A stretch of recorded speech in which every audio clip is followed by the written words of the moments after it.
उद्धवदेव हे कोणते भक्त होते? प्रेमी भक्त होते. उद्धव भक्त हे प्रेमी भक्त होते. आणि उद्धवदेवाला किती राण्या होत्या?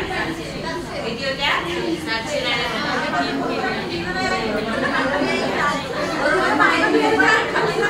भक्ताला प्रेम कशा प्रकारे होते? भक्ताला प्रेम कशा प्रकारे होते? ज्याला दृष्टी नाही त्याला प्रेम होऊ शकत. प्रेम होण्यासाठी, प्रेमाचा संचार होण्यासाठी दृष्टीची अतिशय आवश्यकता आहे. दृष्टीशिवाय प्रेम होत नाही. म्हणून दृष्टी म्हणजे दृक. पहिला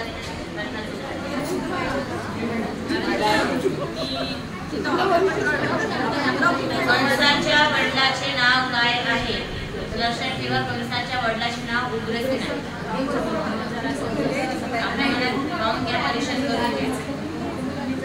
6वा प्रश्न आहे, भगवद्गीतेतील पहिल्या अध्यायाचे नाव काय आहे? अर्जुन विषाद योग हे पहिल्या अध्यायाचं नाव आहे. लक्षात ठेवा, अर्जुन विषाद योग. कारण की त्याच्यामध्ये श्रीकृष्ण भगवंताचा संवाद झालेला आहे, अर्जुनाचा आणि श्रीकृष्णाचा, आणि त्याला विषाद म्हणजे दुःख झालेलं आहे. म्हणून त्या अध्यायाचं नाव काय आहे? अर्जुन विषाद योग. आणि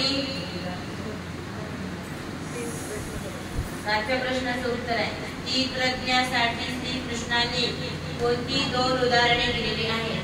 म्हणजे अशा पद्धतीचा असतो बा स्थितप्रज्ञ व्यक्ती. म्हणून देवाने कासवाचा आणि समुद्राचा काय दिलेला आहे? दृष्टांत दिलेला आहे. कासव जसं आपली इंद्रिय लपवून घेतो, अशा पद्धतीने स्थितप्रज्ञ ही आपले इंद्रिय आवरून घेतो, कंट्रोलमध्ये करतो. कासव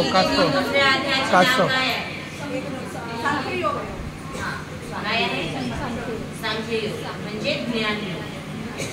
पंडित माईभट्ट यांच्या गावाचे नाव काय आहे? पण ते सराळा नसून सराळा असं आहे. तुम्हाला सुदृढ सांगितले. 10वा प्रश्न, सर्वज्ञाने माईभट्ट यांना पहिल्या भेटीत कोणता प्रश्न केला होता?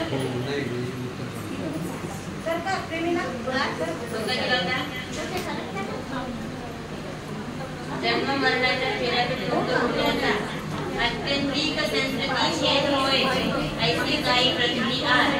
या जन्म मरणाच्या फेऱ्यातून मुक्त होण्यासाठी काही साधन आहे का? असा प्रश्न केला होता. लक्षात ठेवा, पहिल्या भेटीत सूत्रपाठात एकूण किती दृष्टांत आहे? 11 प्रश्न आहे. 114. लक्षात घ्या, सूत्रपाठामध्ये 114 दृष्टांत दिलेले आहेत. आणि चतुर्विध स्मरण कोणते? नाम लिया मूर्तीचे आहे चतुर्विध स्मरण आहे. आणि प्रश्न 13वा, उद्धव देवाला श्रीकृष्णाने कोणती अस्थिकरी सांगितली? एकच लिहा प्रेमी या भक्ताची अस्थिकरी एवढी लिहिलं तरी झालं असतं. कारण की ज्ञानी यांची अस्थिकरी फक्त एवढंच लिहायचं की प्रेमी यांना जो मोठा होता तो प्रेमी भक्त होता. मग प्रेमी भक्ताची अस्थिकरी. गीतेतील दुसऱ्या अध्यायातील एक श्लोक लिहा. काय लिहिलेलं आहे?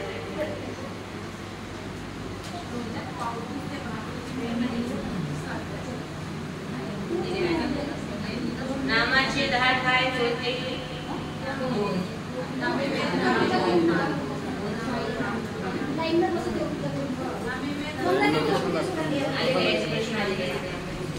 सर्वज्ञांनी सर्वप्रथम पंचनामे तुम्हाला सांगितले.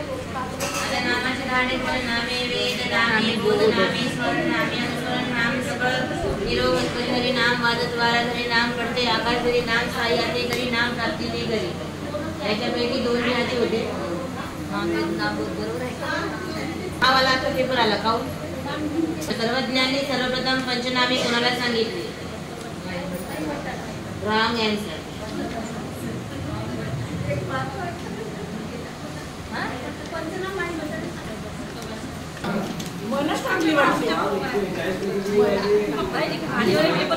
खालचा एक प्रश्न राहिला नाही. एक प्रश्न पोथी वाऱ्याचे नाव पूर्ण नाही लिहिले, अर्थ लिहून ठेवलं.